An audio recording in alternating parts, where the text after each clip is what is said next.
नरेंद्र मोदी कभी नहीं चाहेंगे कि राज्यसभा के सभापति के तौर पर नीतीश कुमार बैठे और वहां भाजपा के बिलों को रोकें। 19 में ही नीतीश कुमार चाहते थे कि केंद्र सरकार भी चाहती है कि देश में सभी चुनाव एक ही बार हो। तो अगर 24 में दोनों चुनाव एक साथ हो जाएगा तो चर्चा चली कि नहीं नीतीश कुमार जी कुछ दिन बाद रिनोवेट होगा तो वापस आएंगे, लेकिन मैं आपको लिखित दे सकूँ नीतीश कुमार वापस नहीं जाएंगे। जब नीतीश कुमार उसमें नहीं जाएंगे भाजपा के दम पर, तो क्यों नहीं जाएंगे? बिहार भाजपा के वो 4 गुट चारों एक्टिव हो गए और चारों गुट अपनी दावेदारी प्रस्तुत करने लगे।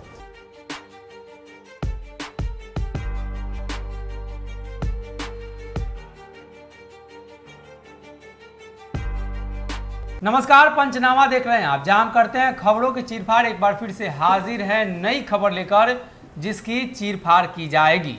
बिहार में मुख्यमंत्री नीतीश कुमार, तेजस्वी यादव, चिराग पासवान और साथ ही अन्य जो दल हैं, मुकेश सहनी को भी साथ में ले ले, कांग्रेस, सभी दल एक तरफ है और भारतीय जनता पार्टी एक तरफ है। मुद्दा आपको पता ही होगा, जातीय जनगणना का मुद्दा है।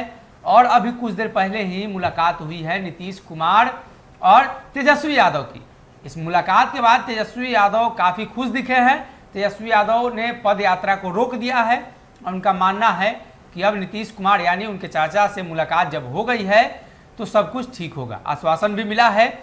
लेकिन इन सभी बातों के बीच डॉक्टर साहब का कहना है कि बिहार में मध्यवर्ती चुनाव होगा। बिहार का अगर राजनीति की चर्चा लोग करेंगे बिहार में तो 2 ही बात कह सकते हैं, या तो 5 सालों तक सरकार चलेगी या नीतीश जी गठबंधन में बनेंगे। लेकिन डॉक्टर साहब आप कैसे बोल रहे हैं कि मध्यवर्ती चुनाव हो? देखिए, मध्यवर्ती चुनाव बोलने का कारण है, देखिए अभी से लेकर 2024 तक सरकार 24 तक ही चलनी है, 24 के बाद नहीं चलनी है। बहुत सारे इसके कारण है, लेकिन मुख्य कारण मैं बताता हूँ। देखिए, धर्मेंद्र प्रधान बिहार आए थे, मुलाकात भी उन्होंने किया था नीतीश कुमार से, और ये आप जान लीजिए कि मुलाकात करने ही बिहार आए थे जी। ये ऐसी कोई तैयारी नहीं थी कि धर्मेंद्र प्रधान शिक्षा के क्षेत्र में बात करने के लिए बिहार आए थे। बिहार आकर नीतीश कुमार से कोई बात की, कोई बड़ी परियोजना अटकी हुई थी शिक्षा की, इसके चलते बातचीत करनी थी, या बीपीएससी पेपर लीक होने वाला था इसलिए वो मिलने आया था कि भाई बीपीएससी का देखिए ध्यान रखिएगा, नीतीश जी गड़बड़ाए नहीं। सच्चाई यही है कि अगर केंद्रीय शिक्षा मंत्री को शिक्षा के लिए बात करना होगा तो वो बिहार के शिक्षा मंत्री को बुलाएंगे कि उनके पास जाएंगे? बुलाएंगे। अब तो फैक्स का जमाना है, टेलीफोन का, सब बातचीत हो जाता है दूर से। प्रोटोकॉल के हिसाब से बता दीजिए, वो जाएंगे या बुलाएंगे? जाएंगे। नरेंद्र मोदी को बात करना हो किसी मुख्यमंत्री से तो दिल्ली बुलाएंगे। दिल्ली बुलाएंगे लोग। बुलाएंगे तो पहला झूठ तो पकड़ा गया। अब सब एक बात तो समझ में आ गया कि धर्मेंद्र प्रधान तब शिक्षा का बात करने बिहार नहीं आए थे, और बुलाकर वहां शिक्षा मंत्री को नीतीश कुमार ने कैमोफ्लेज कर दिया इस मीटिंग को। कैमोफ्लेज माने छुपा दिया इस मीटिंग का असली मकसद। शिक्षा मंत्री भी तो नीतीश जी के अपने आदमी है, बोलते नहीं है कुछ, सवाल कुछ पूछेगा वही बात है, कैमोफ्लेज कर दिया गया। कैमोफ्लेज क्यों किया? क्योंकि नीतीश कुमार की नाराजगी का सबब इतना था कि धर्मेंद्र प्रधान और संजय जायसवाल को लेकर नीतीश जी काफ़ी आग बबूला है, काफ़ी दिनों से नाराज थे। आपको याद होगा बीच में मुख्यमंत्री का जो आवास था उसे उन्होंने खाली कर दिया, गाय भैंस सब कुछ हटा लिया था वहाँ से। चर्चा चली कि नहीं नीतीश कुमार जी कुछ दिन बाद रिनोवेट होगा तो वापस आएंगे, लेकिन मैं आपको लिखित दे सकूँ नीतीश कुमार वापस नहीं जाएंगे। इसमें वापस जाने के लिए उन्हें चुनाव कराकर फिर से जाना होगा, तभी वो जाएंगे। भाजपा के विधायकों के दम पर वो आवास में अब नहीं रहेंगे। क्यों, जान लीजिए। अच्छा, इसमें एक और सवाल उठता है सर, लोग कहते हैं कि अब जो सीएम हाउस है उसमें नीतीश नहीं जाएंगे तो तेजस्वी जाएंगे, तो क्या लग रहा है कि नीतीश नहीं जाएंगे इस बार? वही तो मैं बता रहा हूँ कि तेजस्वी जाएंगे, भाजपा तेजस्वी जाएंगे तो गठबंधन बिना नीतीश से किए हुए जाएंगे। तेजस्वी जाएंगे तो चुनाव के बाद जाएंगे। तेजस्वी जाएंगे तो नीतीश कुमार का समर्थन प्राप्त करके जा सकते हैं, चुनाव के बाद ही जाएंगे, चुनाव से पहले तेजस्वी नहीं जाएंगे। ये लिख के आप ले लीजिए मेरे से। अब इसी बातों को मैं समझाने की कोशिश कर रहा हूँ। जब नीतीश कुमार उसमें नहीं जाएंगे भाजपा के दम पर, तो क्यों नहीं जाएंगे? जानिए, देखिए नीतीश कुमार जब उनको एहसास हो गया था कि उनके विधायक कम आए हैं, भाजपा ने किया, किसने किया, थोड़ा कंफ्यूजन को था। भाजपा पर शक था, लेकिन पूरी तरह से शक होता तो कभी गठबंधन तोड़ चुके होते। लेकिन उन्हें लगा कि नहीं, भाजपा का इसमें हाथ हो सकता है, तो अभी उन्होंने इस बयान को दिया था कि दोस्त और दुश्मन में समझ नहीं पाया इस बार चुनाव में। वरना वो स्पष्ट कहते कि मुझे पता चल गया था कौन दोस्त है कौन दुश्मन है, लेकिन मैं बर्दाश्त कर गया, ऐसा कहते वो। लेकिन जब उन्होंने कहा कि नहीं पता चला कौन दुश्मन है, तो मतलब कन्फ्यूजन था। अब इसके बाद बड़ी बात यह है कि जब भाजपा को खुद वहाँ पर रखना है अपने मुख्यमंत्री को, ये आपको पता चला ना इधर बीच में कि मीडिया का एक बड़ा घराना ये चलाने लगा एक बैग एक कि नित्यानंद राय मुख्यमंत्री बनने जा रहे हैं, ये मुख्यमंत्री बनने जा रहे हैं, वो मुख्यमंत्री बनने जा रहे हैं, 4-4, 5-5 नाम तैरने लगे हैं। सारे लोग एक्टिव भी हो गए। नित्यानंद राय बिहार के पत्रकारों को उठा कर ले आते हैं, फार्म हाउस घुमा के ले आते हैं। गिरिराज सिंह एक्टिव हो जाते हैं हिंदुवाद के एजेंडे पर, बार बार रिजल्ट पर रिजल्ट जारी कर रहे हैं। सुशील मोदी नहीं, माफ कीजिएगा, ये शहनवाज हुसैन, सुशील मोदी एक्टिव हो जाते हैं रातों रात। मतलब बिहार भाजपा के वो 4 गुट चारों एक्टिव हो गए और चारों गुट अपनी दावेदारी प्रस्तुत करने लगे। ये सब कुछ क्यों हुआ? ये सब कुछ इसलिए हुआ क्योंकि मीडिया के खास घराने को पैसा देके पोषित करके भाजपा ने अपने लिए जमीन बनवानी शुरू कर दी कि अब समय आ गया है, 2 साल हो गया नीतीश जी का ना, अब 2 साल हमको भी चलाने का मौका मिल गया। देखिए, भाजपा को भी इस बात का पता है कि 2024 तक की सरकार चली तो चली, नहीं तो इसको नहीं चलेगी। क्यों? क्योंकि 2024 में सरकार चुनाव होना है नरेंद्र मोदी का। नरेंद्र मोदी के चुनाव में अगर नरेंद्र मोदी की वापसी हो जाती है तो भाजपा फिर से एक बार नीतीश कुमार को लेकर पूरा जो अपना रवैया है बदल देगी और नीतीश कुमार को उससे पहले ही हालांकि सेट करने की कोशिश की जाएगी। 2 बात समझ लीजिए। देखिए, नीतीश कुमार को बिहार में वक्त रहते निपटाने की कोशिश की गई जी। उन्हें प्रयास किया गया कि किसी तरीके से माहौल बनाकर नीतीश कुमार को नैतिक दबाव बन जाए कि अरे अब तो 2 साल हमने चला लिया, भाजपा के विधायक ज़्यादा है, एक बार भाजपा को मौका दिया जाए। इस गुस्से में नीतीश कुमार कुर्सी तो नहीं छोड़ रहे हैं, लेकिन वो सीधे तौर पर उस आवास सीएम आवास को छोड़कर हट जा रहे हैं जो कि शक्ति का पुंज है, जो उसको उस पद का एक सम्मान है जी। अरे भाजपा के जो नेता आते हैं दिल्ली से, भूपेंद्र यादव, वो समझाने आते हैं नीतीश कुमार को कि ऐसी कोई बात नहीं है। नीतीश कुमार को ये बातें बताई गई भाजपा के नेताओं द्वारा, आप निश्चिंत रहिए, खाली करने का नहीं, आप निश्चिंत रहिए, आपको नहीं हटाया जा रहा है नीतीश जी। ये बात भाजपा के नेताओं द्वारा कही गई, लेकिन नीतीश कुमार को ये बात धर्मेंद्र प्रधान से सुननी थी कि आप बताइए। लेकिन सर सवाल तो उठता है जी, नीतीश जी खुद अपने मन की मर्जी का काम करते हैं जी। नीतीश जी आज भी गठबंधन में बड़े भाई के रूप में है, नीतीश जी आज भी चाहते हैं वही होता है कैबिनेट में जी। तो फिर कुर्सी को लेकर भाजपा के नेता कैसे उनको बता देंगे? बताते हैं, क्योंकि देखिए मीडिया का जब घराना ये खबर चलाने लगता है कि नीतीश जी जा रहे हैं बिहार छोड़ के, जा रहे हैं बिहार छोड़ के, जा रहे हैं बिहार छोड़ के, देखिए 2 खबरों को समझिएगा, बड़ा कैसे क्रोनोलॉजी के तौर पर खबरें आई। एक, नीतीश जी बिहार छोड़ रहे हैं, क्या मिलेगा उपराष्ट्रपति, राष्ट्रपति, राज्यसभा, क्या होगा वो बात की बात है। दूसरा कि कहीं ना कहीं बिहार में भाजपा अपना मुख्यमंत्री देने जा रही है। ये दोनों खबरें एक के पीछे एक आती हैं। आपको नहीं लगता कि इसमें भी कहीं आपको खेला लग रहा है? एक के बाद एक दोनों खबरें, दोनों पॉइंट कर रही हैं कि तरफ नीतीश हट रहा है, कोई भाजपा का आ रहा है। नीतीश कुमार को इन खबरों से बहुत परेशानी हुई। एक बात तो स्पष्ट है कि नीतीश कुमार राज्यसभा के लिए उपराष्ट्रपति के लिए तैयार हो जाते हैं, लेकिन आपको ये बात जान लेना चाहिए कि इसमें सबसे बड़ा अड़ंगा जो लगा वो नरेंद्र मोदी के द्वारा लगा। नरेंद्र मोदी कभी नहीं चाहेंगे कि राज्यसभा के सभापति के तौर पर नीतीश कुमार बैठें और वहां भाजपा के बिलों को रोकें। अब बढ़ जाएंगे तो फिर सीए कानून पास, सारे बिल रुकने लगेंगे और नीतीश कुमार जब रोकेंगे तो संवैधानिक पद के चलते नरेंद्र मोदी कुछ नहीं कर पाएंगे। आप खुद सोचिए, हटाएंगे तो बड़ा बवाल होगा बिहार में। तो यही जो डेडलॉक है ना, ये फंसा दिया है बिहार की राजनीति को। ऑब्वियसली मैं आपको लिख ही दे सकता हूँ कि नीतीश कुमार तेजस्वी के साथ गठबंधन नहीं करेंगे, लेकिन तेजस्वी यादव का उपयोग वो भरपूर करेंगे। तो मध्यवर्ती चुनाव की भी आप बात कर रहे हैं। देखिए, मध्यवर्ती चुनाव की बात मैं इसलिए कर रहा हूँ कि 2024 से पहले भाजपा नीतीश कुमार को सेट करना चाहिए किसी भी तरीके से।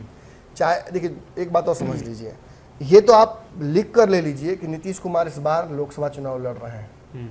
वर्तमान जो खबरें हमारे पास प्रस्तुत है, जो तैयारियां चल रही हैं, उसके आधार पर यह स्पष्ट लग रहा है कि नीतीश कुमार बिहार में चुनाव लड़ने जा रहे हैं पुराने अपने क्षेत्र से, एक बार फिर से लोकसभा का चुनाव। लोकसभा का चुनाव लड़ने के पीछे महत्वाकांक्षा क्या हो सकती है, आप बताइए? प्रधानमंत्री बनना, उससे नीचे तो नीतीश मानेंगे नहीं। वो तैयारियां करना जिन तैयारियों के चलते उनकी दावेदारी हो जाए उस कुर्सी के लिए। देखिए, उनको भी समझ में आ रहा है नीतीश कुमार को कि अब एक मौका आखिरी में हमारे पास है। भाजपा के रहते, अगर भाजपा के साथ रहते अगर मैं चुनाव लड़ लेता हूं और कहीं जीत जाता हूं, या ऐसी परिस्थितियां बनती हैं कि 1 साल के लिए किसी को कार्यकारी सीएम बना दिया गया बिहार का। मतलब आप ये कह रहे हैं कि 24 में नीतीश जी लोकसभा का चुनाव लड़ेंगे, मान लीजिए विपक्ष मजबूत हो जाएगी तो नीतीश जी उसमें शामिल हो जाएंगे। बिल्कुल, सब कुछ उस पर डिपेंड करेगा। अगर नीतीश कुमार जो विपक्ष का चेहरा बनते हैं तो चुनाव लड़ेंगे, नहीं अगर बनते हैं तो नहीं लड़ेंगे, इग्नोर कर देंगे उस प्लान को। अब मान लीजिए लड़ गए तो 1 साल के लिए बिहार का क्या होगा? चुनाव होगा बिहार में। बिहार में किसी भी परिस्थिति में चुनाव होगा। चुनाव देखिए, ये भी हो सकता है, आप अच्छे से जान लीजिए, पिछली बार ही नीतीश कुमार एक प्रस्ताव कर रहे थे कि लोकसभा विधानसभा एक साथ हो जाए, याद है आपको? 19 में ही नीतीश कुमार चाहते थे कि केंद्र सरकार भी चाहती है कि देश में सभी चुनाव एक ही बार हो। तो अगर 24 में दोनों चुनाव एक साथ हो जाएगा तो बिहार में तो ऐसे भी चुनाव तो फिर मध्यावधि नीतीश होगा। जी कहाँ जाएंगे? बिहार के मुख्यमंत्री मैं बनेंगे? देखिए मेरी बात पहले समझ लीजिए, मैं किसी भी स्थिति में बिहार में मध्यावधि चुनाव हो रहा है ये दावा कर रहा हूँ। दावा गलत लग रहा है आपको? चिराग पासवान भी दावा करते हैं। सारे लोग दावा कर रहे हैं। तेजस्वी यादव इसलिए दावा नहीं कर रहे हैं कि तेजस्वी यादव चाहते हैं कि और उससे पहले चुनाव हो जाए, 24 तक नहीं जाए मामला, इसी साल अगले साल तक मामला निपट जाए, लेकिन ऐसा नहीं होगा। नीतीश कुमार अभी फिलहाल जहर का घूंट भी पीना पड़े ना तो भाजपा को बर्दाश्त करने की स्थिति में हैं। वो जानते हैं कि भाजपा कितना भी उछलेगी, मेरे पास उसके बाद जड़ी बूटी है भाजपा को रोकने का। एक बात और जान लीजिए, आज भी तेजस्वी यादव से उनकी मुलाकात हुई, तेजस्वी यादव ने जो पदयात्रा है वो भी पोस्टपोन किया। ये सब कुछ इसलिए हो रहा है क्योंकि उन्हें भी पता है तेजस्वी को कि नीतीश कुमार सदन में छोड़ेंगे नहीं भाजपा को। इस बार भाजपा भी इस बार बैकफुट पर इसलिए नजर आ रही है क्योंकि भाजपा को पता है कि ये जब लेकर आएंगे बिल कि बिहार में हम जातिगत जनगणना करना चाहते हैं तो भाजपा किस मुंह से मना कर पाएगी उस सदन में। दूसरी बात यह है कि अगर भाजपा इस बिल को लाती है तो कई राज्यों से सरकार से हाथ गवा बैठेगी। बिल्कुल ऐसा भी होगा। भाजपा राज्यसभा में कैसे पारित करा पाएगी इस तरह के किसान बिल पर उनके सरकार में जो मंत्री हरसिमरत कौर बादल थी उन्होंने इस्तीफा दिया था। पंजाब की स्थिति सीए एनआरसी पर हो सकता है कि भाजपा से कुछ राज्य फिर निकल जाए हाथ से, ऐसी परिस्थितियां भी हो गठबंधन में सकती है। हैं। बिल्कुल जो सांप्रदायिक बिल्कुल ऐसा होगा ही। लेकिन नीतीश कुमार सेकुलरिज्म के पॉइंट पर हम समझौता नहीं करेंगे। आपको याद होना चाहिए कि पिछली बार जब नीतीश कुमार के समक्ष ऐसी परिस्थिति आई थी भाजपा के रहते हुए कि अश्विनी चौबे के पुत्र भागलपुर में उन पर दंगा का आरोप लग गया, जुलूस निकाल रहे थे, किसी ने पत्थर मार दिया, इनका नाम आ गया, तो ये इनको वहाँ विक्टिम बनाने को यहाँ वहाँ बना दिया गया कि इन्होंने कराया है। भागते फिरे लास्ट में आपको याद होगा नीतीश कुमार ने सदन में जब अपना रौद्र रूप दिखाया तो इनको आकर पटना में अपने आप को हस्तांतरित करना पड़ा पुलिस के सामने। तो ये क्या साबित करता है आपको कि नीतीश कुमार किसी के साथ रहें वो अपने कुछ बिंदुओं पर बिल्कुल समझौता नहीं करेंगे। भ्रष्टाचार का मुद्दा था, सार्वजनिक भ्रष्टाचार का मुद्दा सामने आया, तेजस्वी यादव को कहा कि आप इस्तीफा दीजिए, हटिए, नहीं हटे, सरकार गिरा दी। भाजपा के साथ भी सरकार गिर जाती अगर अश्विनी चौबे के पुत्र आकर यहाँ पर आत्मसमर्पण नहीं करते हैं। और यही बात सांप्रदायिक मुद्दे पर सरकार गिरती है। आगे चल के भी आप ये बात जान लीजिए कि भाजपा शराबबंदी के मुद्दे पर ऑलमोस्ट अपना पैर काट चुकी थी, नीतीश कुमार मन बना चुके थे, लेकिन अंततः फिर उस बात को समझाया गया। एक बात और जान लीजिए, नीतीश कुमार सरकार आज नहीं गिरा रहे, उसका एक और बड़ा कारण ये भी है कि आरसीपी सिंह के हाथ में आज भी विधायकों का एक बड़ा हिस्सा है। उनको इस बात का डर है नीतीश कुमार को भी कि कुछ विधायक आरसीपी सिंह तोड़ देंगे। और तोड़ देंगे कैसे, आपको पता होना चाहिए कि ईद मिलन समारोह जो आरसीपी सिंह ने कराया था तो रात भर भी कई लोग पहुंचे थे विधायक। 28 विधायक पहुंचे थे, खबर तो बताया, खबर तो 28 विधायकों की है। 28 विधायक पहुंचे तो आप समझ लीजिएगा 28 विधायक किस कारण से पहुंचे होंगे। जब ये जानते हैं अच्छे से कि सुहेली मेहता उनके साथ फोटो गया तो उनको हटा दिया गया, जो लोग सार्वजनिक रूप से आरसीपी सिंह के साथ आ रहे हैं उनको ललन सिंह बैठने नहीं दे रहे हैं। यानी ये सब जानते हुए भी उन लोगों ने कहीं ना कहीं ऐसी परिस्थिति बनाई। तो इस बार आप ये कह रहे हैं कि नीतीश कुमार सरकार गिराएंगे, 1-2 बार गिरा चुके हैं जी। तेजस्वी पर सांप्रदायिक जो एजेंडा था, भ्रष्टाचार का मुद्दा था, तो इस बार जातीय जनगणना पर ये बातचीत होगी। जी जी जी। तो कहीं ना कहीं जातीय जनगणना वाला जो मुद्दा है वो भाजपा के गले में फंस चुकी है और इसको लेकर नीतीश कुमार ने खड़ी सुना दी है।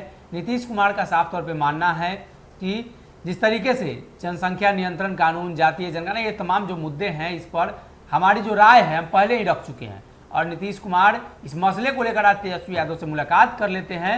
यानी साफ है कि तेजस्वी चाहते हैं कि पहले ही मध्यवर्ती चुनाव हो जाए, लेकिन 2024 में नीतीश कुमार अगर लोकसभा लड़ते हैं तो ये माना जाना चाहिए कि नीतीश कुमार लोकसभा लड़ेंगे तो विपक्ष का चेहरा बनेंगे ही बनेंगे। अगर नहीं लड़ते हैं तो मुख्यमंत्री रहेंगे, लेकिन 24 में अगर चुनाव लड़ते हैं तो मध्यवर्ती चुनाव निश्चित है। इसलिए कि मुख्यमंत्री का पद जब नीतीश छोड़ेंगे तो वो तेजस्वी के हाथों में जाना तय माना जा रहा है, इसलिए विपक्ष की तरफ से नीतीश आएंगे। फिलहाल के लिए पंचनामा में